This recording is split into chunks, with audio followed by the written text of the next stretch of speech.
On March 22, 2020, a Sunday celebrated as Mother's Day in the UK, many families were enjoying the sunshine at Queen's Park in Bolton, Greater Manchester.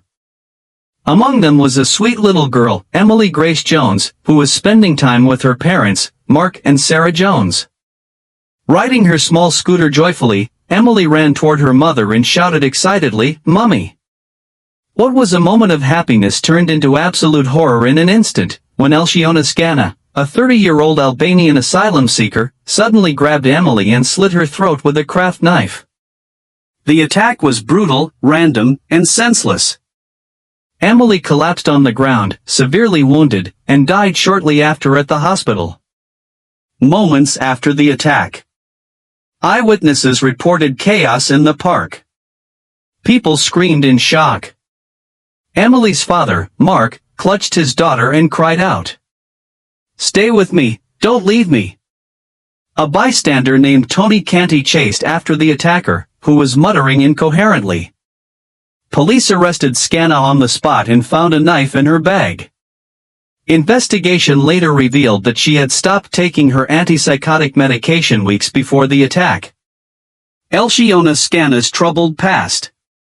Personal background. Born in February 1990 in Albania. At age 22, was forced into marriage by her father to settle a debt. She moved with her husband to Kuwait, where she suffered abuse and trauma.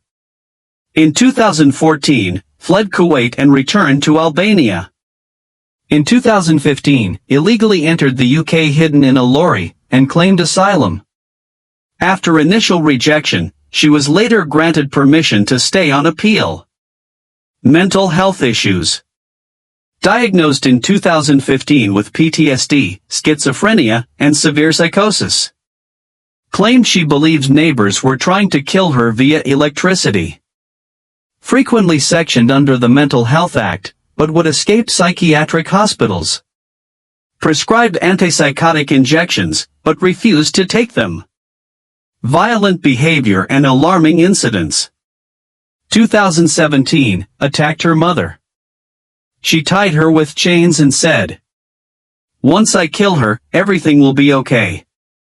She hit her with a hot iron before a friend intervened. 2019, threatened a 13-year-old girl, and when asked about her shaved head, replied, "I cut my hair so I don't cut off people's heads." Obsession with knives, once stole a knife from a restaurant. All these were clear red flags that Scana was dangerous, especially to children. Up to late 2019, Scana had weekly visits with mental health workers, but they abruptly stopped in December. She lied about taking her medication, but police found and used antipsychotics at her home. Her violent past, including threats toward children, was not flagged as high risk. An internal NHS report later revealed that many warning signs were missed, including knife obsession, previous violent acts, verbal threats toward children. Just days before the murder, she intentionally bought craft knives and later admitted she had been planning to kill someone. Trial and sentencing. Court proceedings. Police arrested her at the scene. She initially pleaded guilty to manslaughter, diminished responsibility, instead of murder. Medical experts confirmed she was in a state of mental psychosis during the attack. The court sentenced her to 10 years and 8 months in Rampton High-Security Psychiatric Hospital. Family's reaction. Emily's father, Mark Jones, said, "How dare she touch my daughter? I will never forgive her. The system failed us." Emily's memorial and her family's campaign. Legacy and advocacy.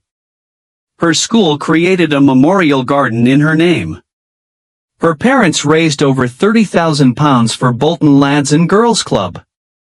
Her father, Mark, has become a vocal advocate for mental health system reform, saying, "No other family should suffer like this again." Key questions for the system. Why did mental health services fail to monitor such a dangerous patient? Could better enforcement of medication compliance have saved Emily? Should the UK implement stronger systems for risk assessment and monitoring of mentally ill individuals who show violent tendencies? Why weren't past threats toward children and knife obsessions given more weight? Conclusion: an unforgivable tragedy. This was not just a personal tragedy for the Jones family, it was a collective failure of systems meant to protect the public. Emily's death could have been prevented if the authorities had taken the clear signs seriously.